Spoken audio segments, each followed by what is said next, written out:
Well, hello, my name's Paul, and today's video is going to be a guide to camping on Angel Island. Tip number one is testing out equipment here at home that you've never used before in the wild. I'm going to test out this Teton tent in my backyard. I just want to walk through it really quick just to see what it's all about. Oh, jeez. Oh.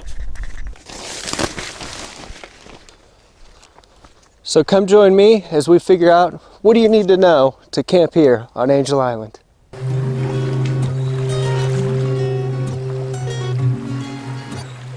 So Angel Island is the largest natural island in the heart of the San Francisco Bay. Reservations can be made going to Angel Island State Park website. Click reservations, type in Angel Island State Park, and good luck. I say good luck because unless you book your spot at least 6 months in advance, it's really difficult to get a spot here. No dispersed camping. Book a ferry with the Tiburon Ferry Company located in Tiburon, approximately 1 hour and 15 minutes from Sacramento. Make sure to book camper for a $12 round trip ticket per camper. It's $1 to bring your bike. The Tiburon Ferry Company website has a map of parking options within walking distance to the ferry. We parked in Lot C by Beach Road and Tiburon Boulevard, about a 5-minute walk to the ferry. When you pay for parking, make sure to pick Angel Island Camper for only $10 per night you're on the island. We got there a good hour early to eat before our 1 o'clock ferry ride. I highly recommend Waypoint Pizza. It's about 100 feet from the ferry. The pizza and the staff are great. Definitely make sure to check out the wallpaper in the bathroom. It's like the coolest wallpaper I've ever seen in a bathroom. When you get to the island, check in with the ranger at the kiosk. He'll go over how to get to your campsite and the do's and don'ts while camping. There are bicycle rentals on the island. It's $64 for the day or $99 for an e-bike for the day. Check before you go as rates can change. You can also take the tram tour around the perimeter trail for $17. This Mother's Day, Mom's ride for free on the tram. Wildlife on the island consists of deer, birds. There are no mountain lions and no venomous snakes.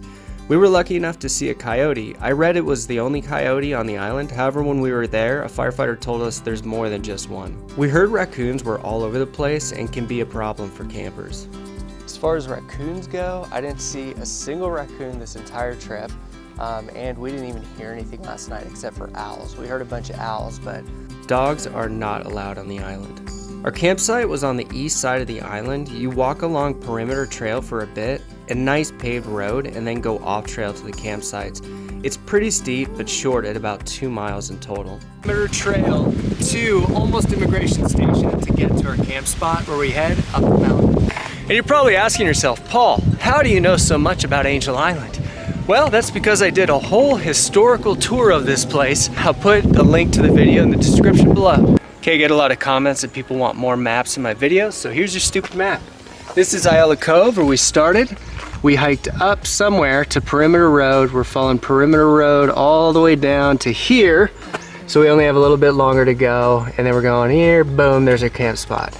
There's your stupid map. It's about 2 miles.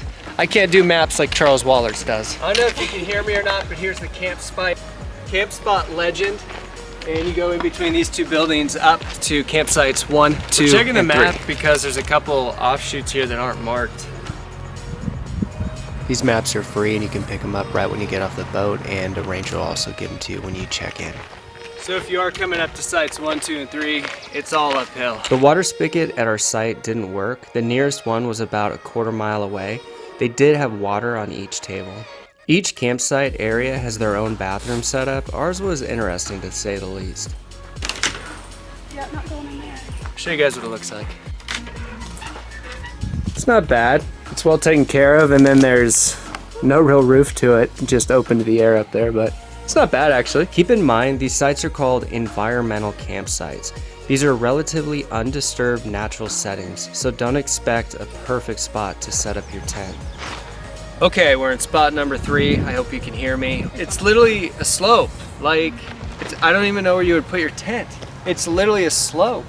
Beautiful view. City over there, the Bay Bridge.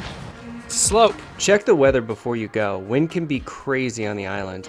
It can get very windy on the island, annoyingly windy, but on the east side, it's more protected. So right now, there's no wind. In case of emergency, call 911. Tell them you're on Angel Island State Park, and of course, your emergency. There is Tiburon EMS on the island. The fun thing about having such a short hike is, so when you come to Angel Island, you can do a mixture of glamping and backpacking.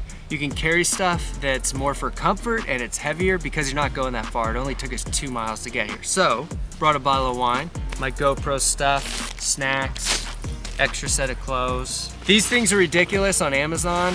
The company said that these sleeping pads folded out the size of a football. Not the size of a football. One for me, one for Brittany.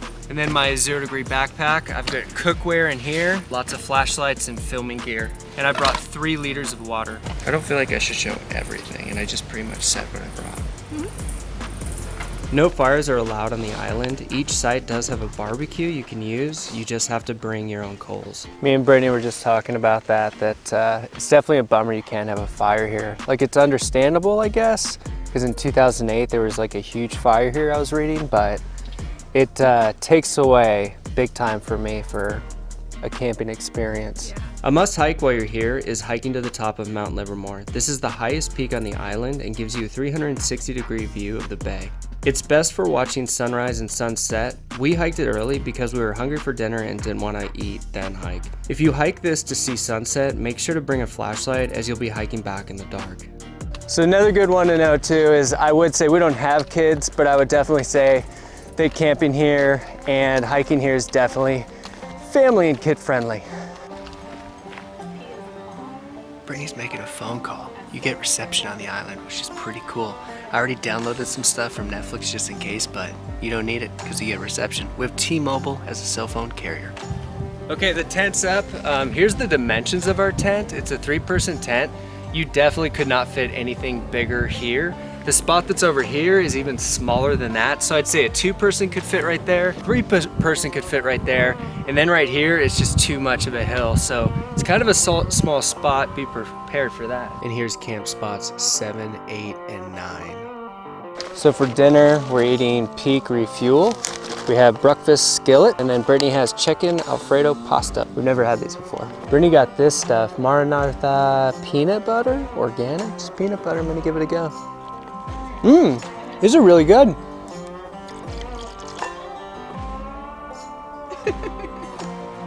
I haven't had wine in a long time that like immediately made me feel good. So somebody did bring up that if you're on the east side, you do hear a lot of traffic and a lot of airplane traffic. You definitely do, but it's not that bad. All right, here's the taste test. That's what it looks like now. You know, it tastes really good. And like the quantity is good. Like, this is a healthy portion. It says 2 servings, but after a day of hiking, I'll eat all of it. Brittany's meal was also good. We're a big fan of Peak Refuel now. We decided to do some night photography. We watched the city lights turn on and we went to bed.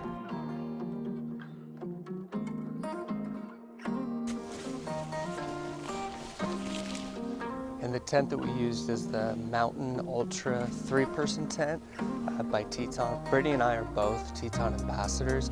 We'll leave the equipment that we used in the description below. So if you guys are interested, click on the link. That goes to my link and it helps me to continue doing these journeys.